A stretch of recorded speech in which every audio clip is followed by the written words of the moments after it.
video tonight. We're going to be talking about situational awareness. What is it, and how do I get some more of it? This is a question I get quite a bit when I travel all over the nation. I get questions about situational awareness. How can I improve situational awareness?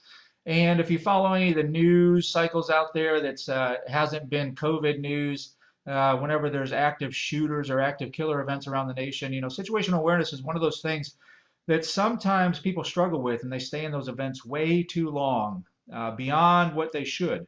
And a lot of it has to do with their lowered situational awareness and where they are at any given time. So I'm glad you're joining us tonight. If you're joining us tonight for the first time, what I'd like you to do is like the Protectors Toolkit page and follow us so you can get more updates and get more videos like this. There are more videos down below. Don't watch those now. Watch this one right now. And also, I want you to share this video to somebody you care about, somebody that's a church protector just like you. Listen, the Lord is a warrior. The Lord is his name. That's why I call you warriors. You are. It says that in Exodus, right early on in the Bible. It tells us all about everything we need to know about being warriors. We are warriors because we were created in his image. So thank you for being a warrior. Thank you for coming on tonight. Thank you for being here at Protectors Toolkit. So let's get into situational awareness and what it is. Situational awareness, let's just redefine it. It's being aware of every situation that you're in. It's very easy to do it that way when I'm on this side of the camera and you're just listening to me.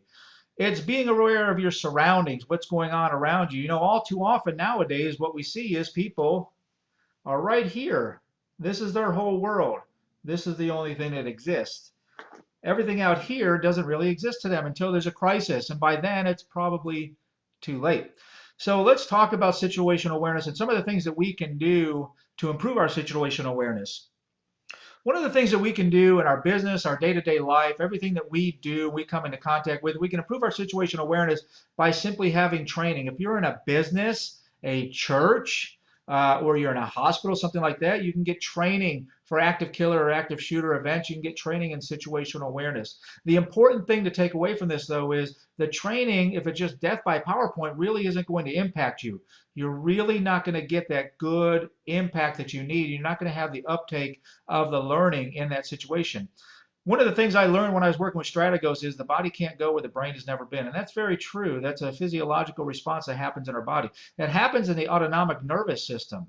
So when you have training and people that come out and train you, if they don't impact that nervous system for you, the autonomic and the sympathetic nervous systems for you, the likelihood of you uptake or keeping that training and having it readily available for you in a crisis situation is very, very minimal, very, very low. The biggest risk you have in a training like that when it's only PowerPoint is the risk of falling asleep.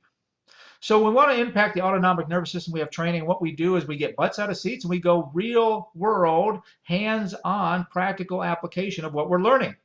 And we do it with some stress and we do it with duress. And when we do that, it releases noradrenaline into our body, and that impacts our hippocampus, and it really makes us uptake that information. So then we can recall it easily in a crisis situation. And that's what we really want to do for all these type of events. That's one way we can improve our situational awareness, especially at our place of business or our work. We improve it by having an impact in our autonomic nervous system and taking that information in under stress and duress so we can recall it easily, quickly, fast as possible when there is a crisis. One of the other ways that we can do, we have to understand when we have situational awareness, a lot of people deny that things are going on. Denial is the big D when you're talking about situational awareness, and I don't mean Dallas. Denial is the big D in situational awareness, and we delay because of denial. Denial is not a river in Egypt. It is that we are denying something is happening. And there's two physiological or psychological things that are going in our bodies right then at that point that help us with that. Let me adjust my light here. It's flashing for some reason.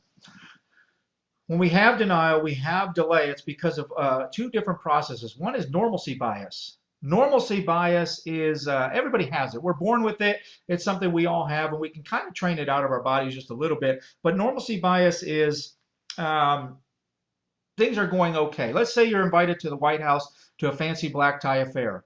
You get there. It's the first time you've ever been in a situation like this. You sit down, and you start to eat.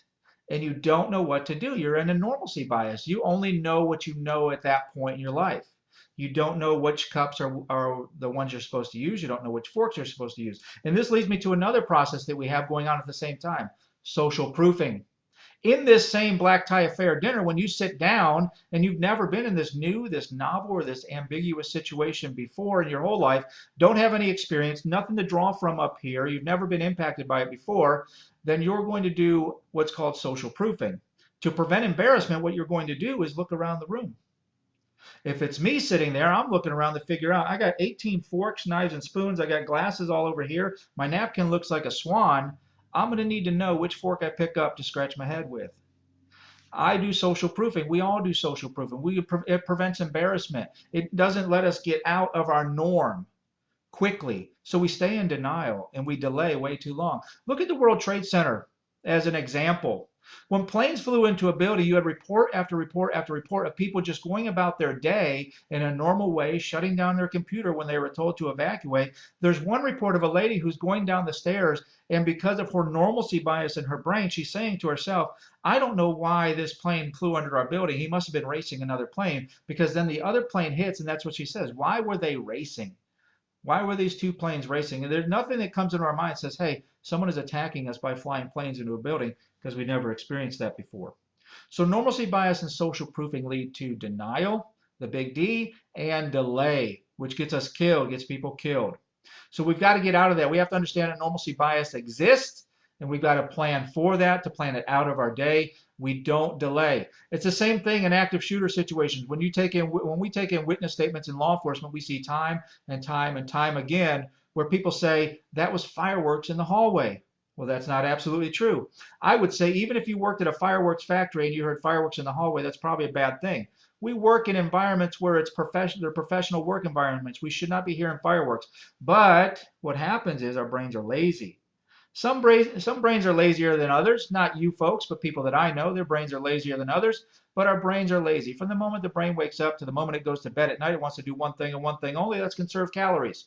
So it will compartmentalize and put things in nice, neat little packages for us. It tells us that's fireworks in the hallway because we've experienced fireworks before. We've used a lot of our senses to know what fireworks are before, our auditory senses. We've smelled fireworks before. We've seen fireworks. We maybe played with fireworks. Heck, your uncle may be missing a finger because of fireworks.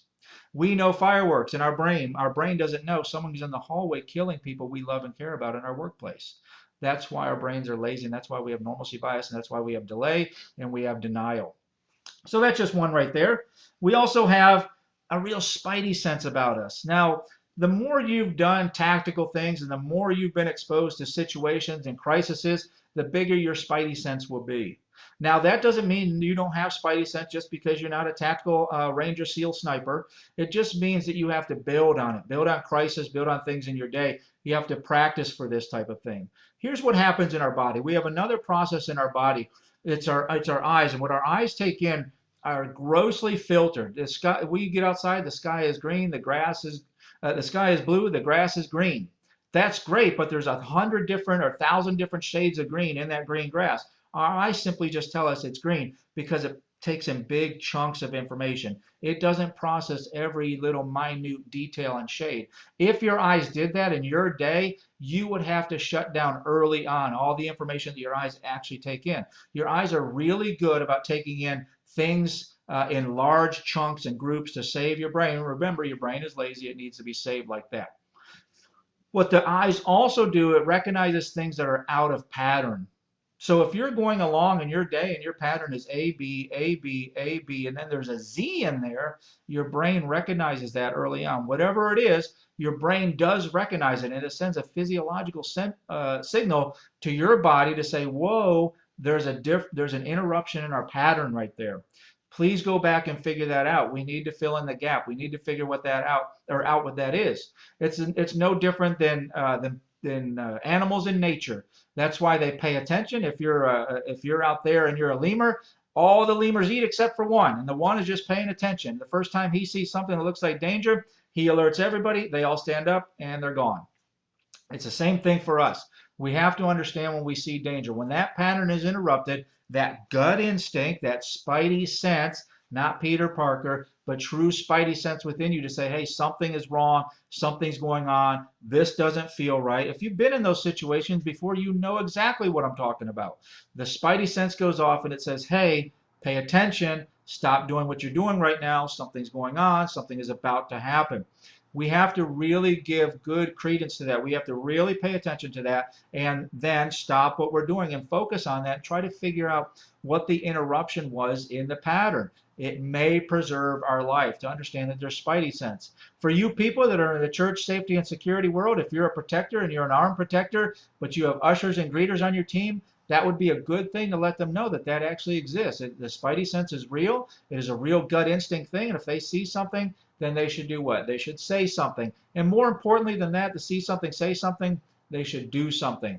Make sure you expose that to them and allow them to have that latitude or that ability to get up on the radio or call you or get in touch with you and say, hey, I saw something and now we need to do something. And don't delay and deny it. Expose that to them. Help them out in that.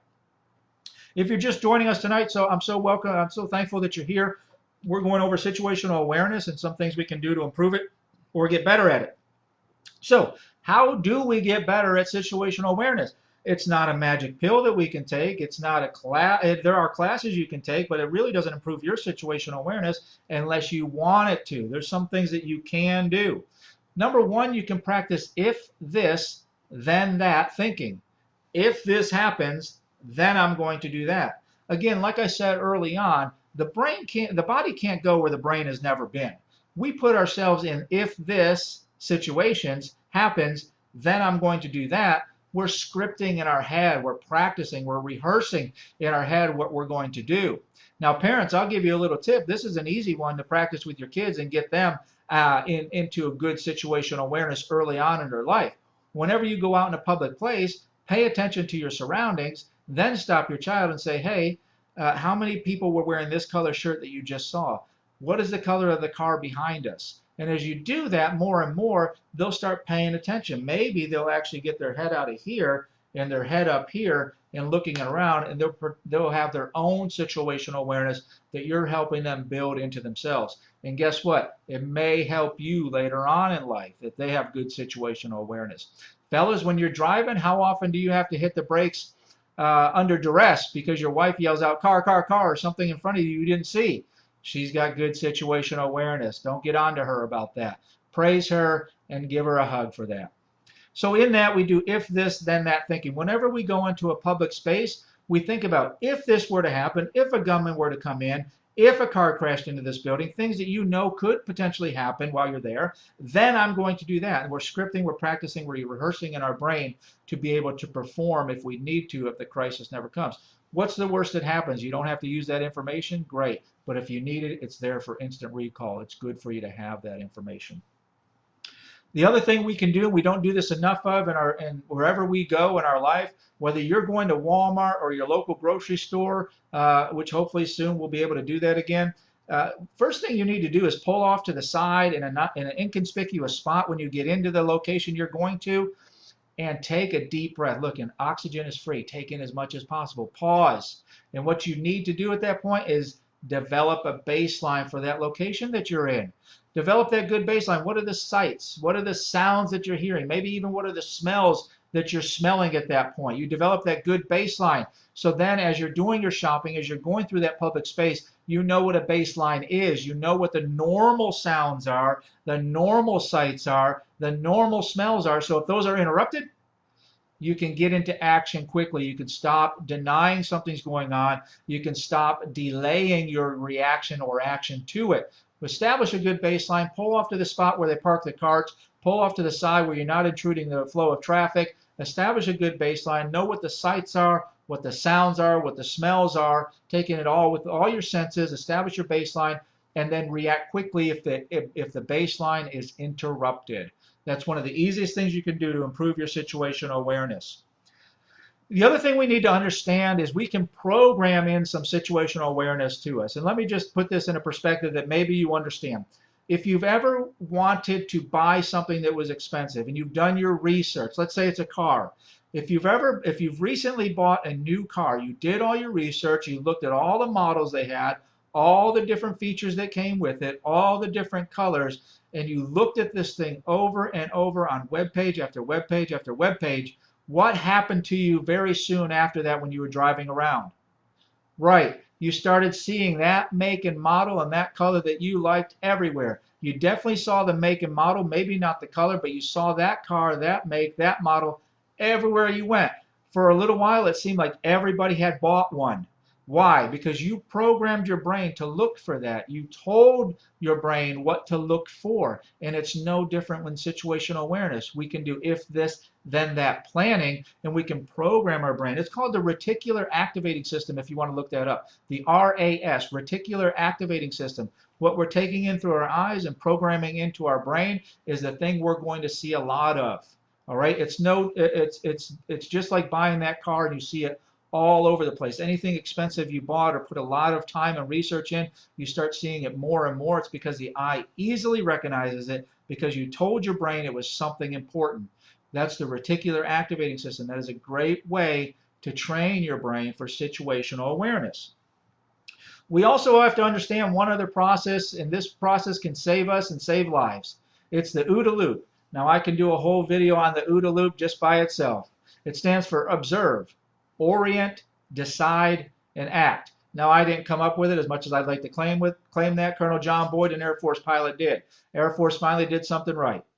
Just joking, but here's the thing. Observe, orient, decide, and act. Colonel John Boyd realized the faster he could cycle through all of these in the OODA loop and making it a loop, the more he was able to overcome his enemy. And it's no different as being a church protector. That OODA loop will help you. If you want to look at the white settlement shooting as a great example, they did observe this person. I'm not going to Monday morning quarterback this thing. I think everybody has picked this thing to death, and you know where the pitfalls are already. But they observed this person already prior to him coming into the sanctuary.